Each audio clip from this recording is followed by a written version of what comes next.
Welcome to the Mind of War project. In this video we're looking at Thucydides' history of the Peloponnesian Wars, and I'm drawing on the Penguin publication and the translation by Rex Warner.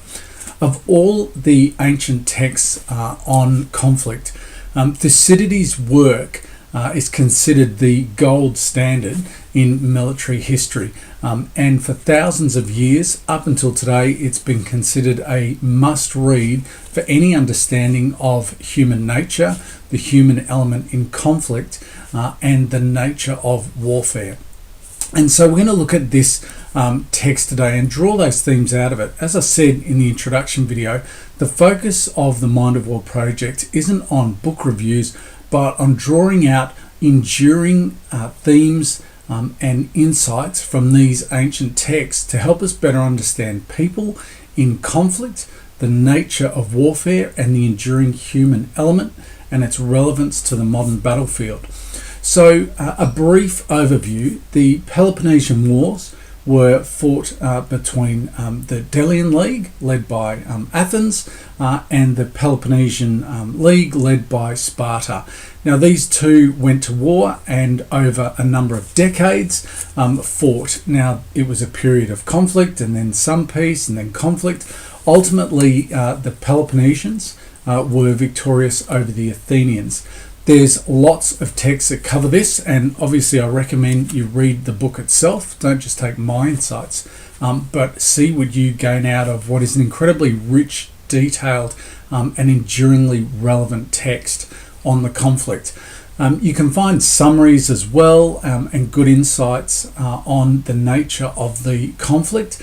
But in this video, what we're doing is really drawing out those enduring relevant themes. And we're going to cover this over a series of videos because Thucydides is such a rich text in terms of understanding the nature of conflict. So Thucydides himself was an admiral who fought in the Peloponnesian Wars and was exiled for failing to come to the rescue of the Athenian forces in one battle. And he used that time in exile to go and actually look at what he described as the most important conflict in history. And he actually went and tried to understand what it was that brought the conflict about, what happened during the conflict, and why the conflict went the way it did. And so his argument up front was that most people only take an initial impression, but he wanted to dig deeper and get beyond the first impressions to find out what actually happens.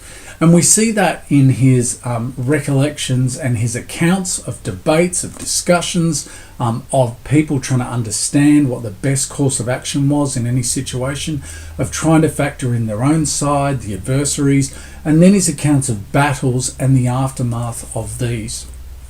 So again, I encourage you to read these texts for yourself. And many will be aware of the quote attributed to Chinese writer or writers, Sun Tzu, of know yourself and know the enemy, and you'll be victorious in 1,000 battles. And it's not surprising to see this idea of the importance of understanding yourself and understanding the adversary as such a common theme, not just through Thucydides, but through ancient texts and literature on warfare. And so that's probably a good place to start.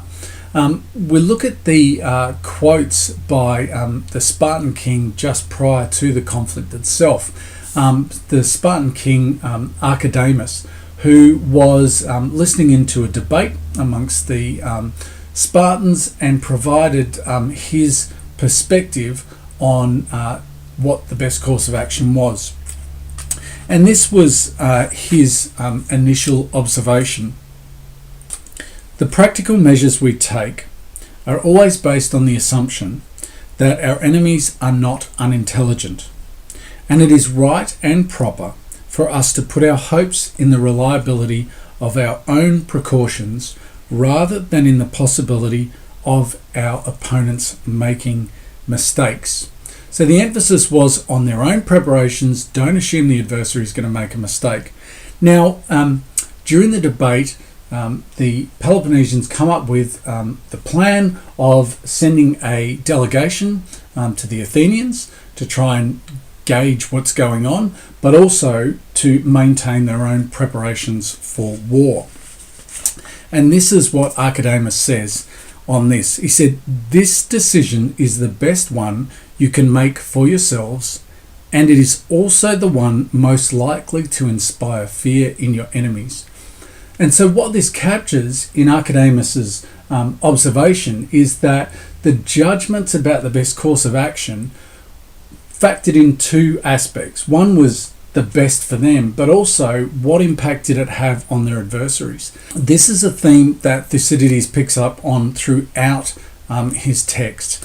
There's an interesting character, an Athenian general called Alcibiades, who features throughout the later part of the work and is influential in not only the Athenians, but when he himself is exiled, in advising the Spartans and then later liaising with the Persians.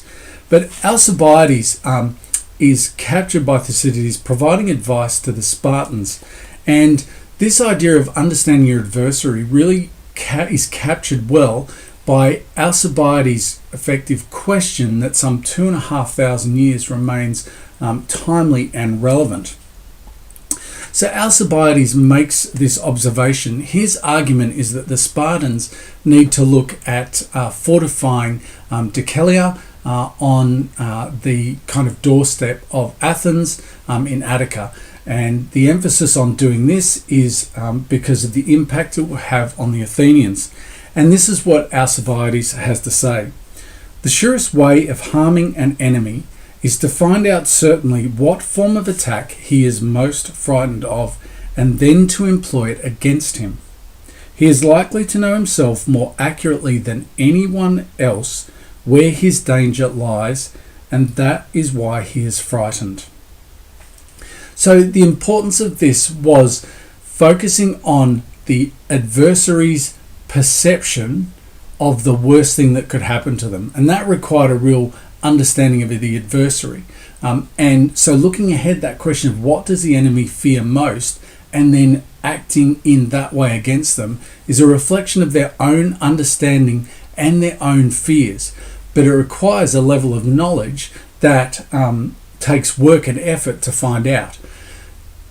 This we can see in an observation by Major James Goodson, who was a fighter ace in World War II and was shot down over Germany and captured.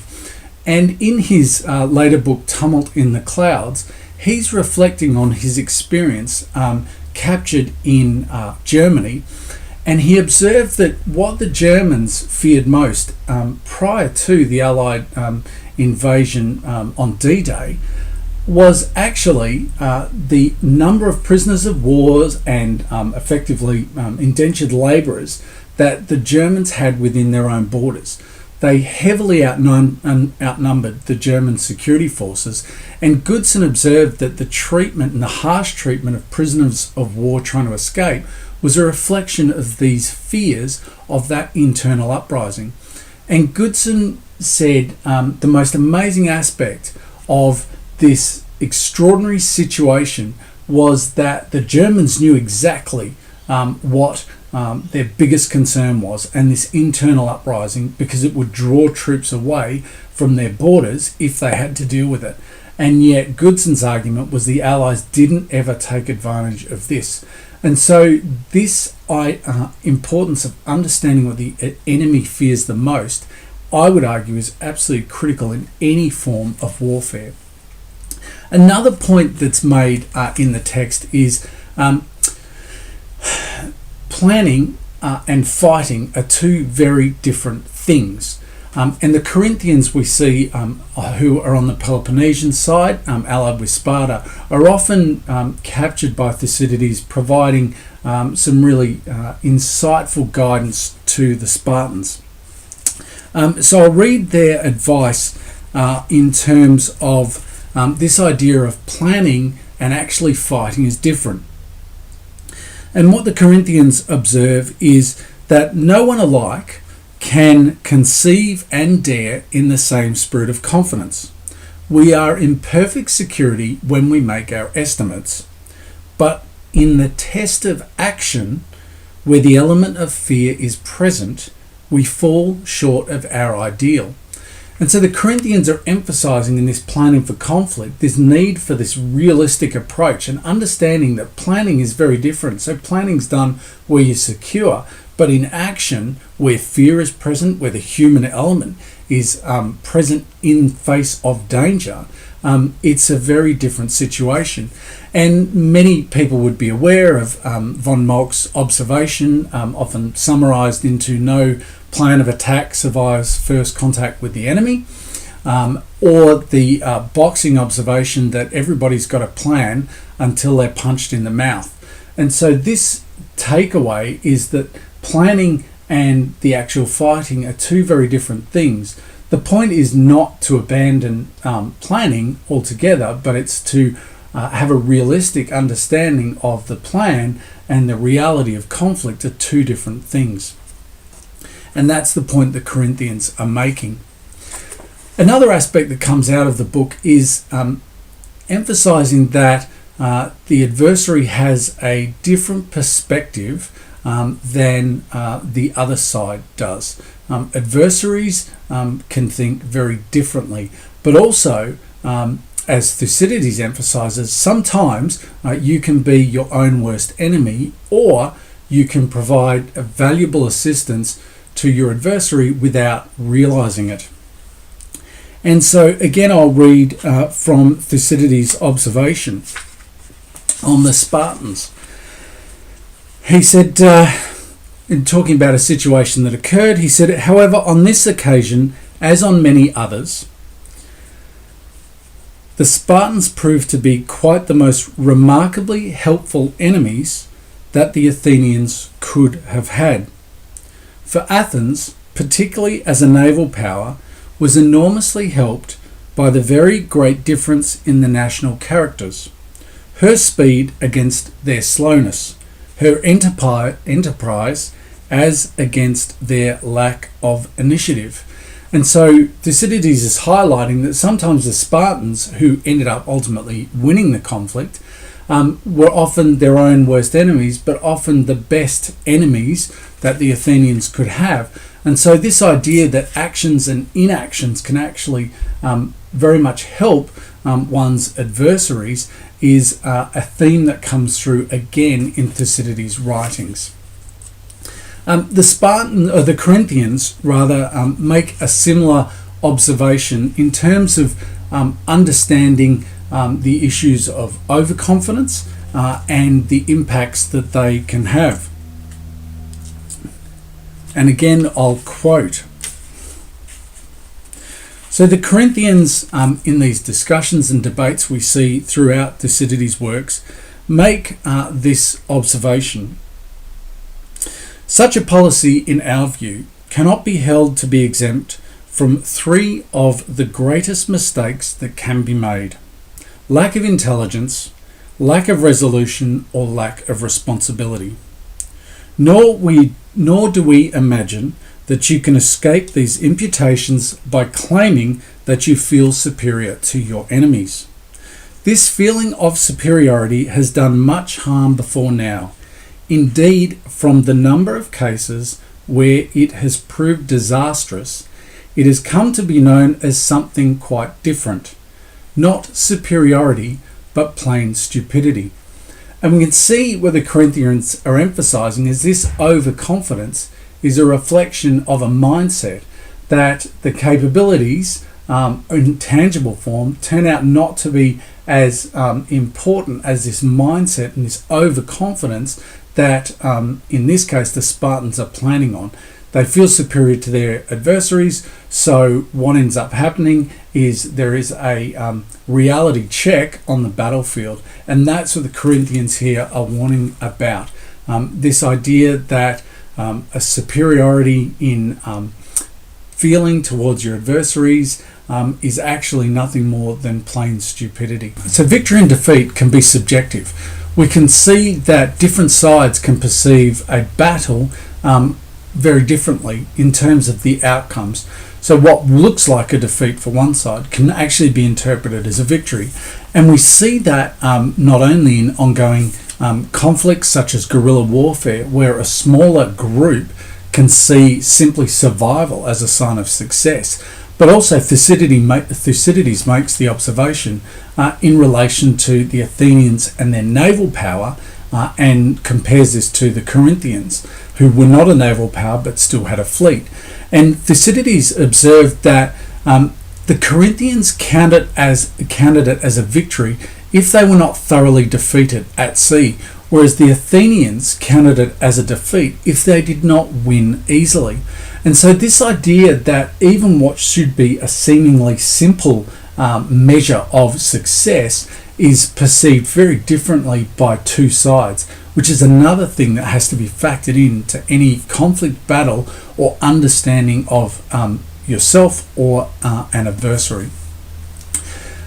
So the other point that Thucydides makes, and is a theme throughout the text, is this idea that warfare is about confidence, and that issues like surprise, shock, and unexpected defeats can have a disastrous impact on the confidence and morale of a military force. We can see that in discussions by the successful Spartan commander Brasidas, who had turned around the fortunes of the Spartans against the Athenians and been very successful in his battles. And we'll take it up where he's making an observation prior to a battle he's about to undertake with the Athenian commander Creon, in which he's ultimately successful, but he himself dies in. But this captures this idea Brasidas is making of the importance of surprise and the unexpected in the battle space. So Brasidas makes this observation.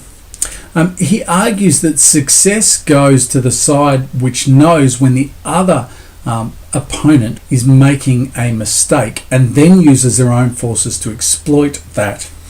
And Brasidas observes, the point is the side that does not attack on obvious and recognised lines, but in the way that best suits the actual situation.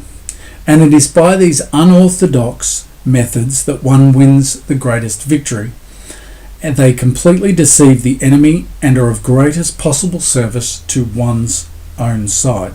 Brasidas separates his forces and uses one to attack and then launches a second one later, and that's part of his plan.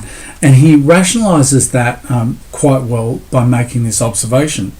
This is the way in which we are most likely to make them frightened. For when a second force appears later on the scene, it causes more terror among the enemy than the force with which he is actually fighting at the time.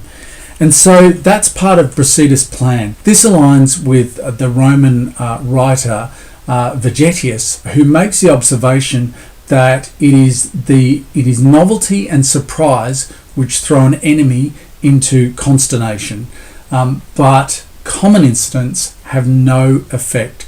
And so the unexpected surprise elements are critical in impacting on the adversary and forcing them to lose heart and impact their will to fight. Another aspect that Thucydides touches on in his writings is the idea that troops, soldiers, commanders gain confidence or lose confidence based on the success of, say, their strongest forces or their own forces. And we saw that in when the Athenian navy was defeated, the impact of their strength being defeated at sea towards the end of the conflict had a profound impact on them. We also see this in one of Thucydides' accounts of a battle between the Spartans and the Athenians, when the Athenians, or the Athenian forces and their allies, were able to launch an ambush on the Spartans. And the impact was that the Spartans saw their best soldiers being defeated. And because of that impact of seeing their best forces defeated, that had a shattering effect on their confidence, and ultimately they lost the battle. And so this idea that of attacking the strongest point, of defeating the strongest forces, is a theme not just in Thucydides, but we particularly see it in accounts later on of Alexander the Great. And it was a tactic of his to identify the strongest point or the strongest forces and deliberately attack and defeat them, knowing the impact it would have on the adversary. So what have we covered today? We've looked at the importance of understanding both oneself and understanding the impact of decisions and actions from the perspective of the adversary. Alcibiades' question, which has ongoing relevance, is what does the enemy fear most, requiring an understanding of the adversary. Planning and fighting are two different things, and that needs to be factored in to any plan. That action, the actual battle itself, will be different. It's not saying don't plan, but it's the requirement for realistic planning. People have different perspectives, even on something as seemingly clear-cut as victory or defeat, and that needs to be considered. Also the use of unexpected events, of surprise, and the impact that can have on the adversary, and the issue of attacking potentially the strongest and defeating the strongest forces, and the impact that has, are also strategies and tactics so fundamentally important to warfare. That's where we'll leave it today.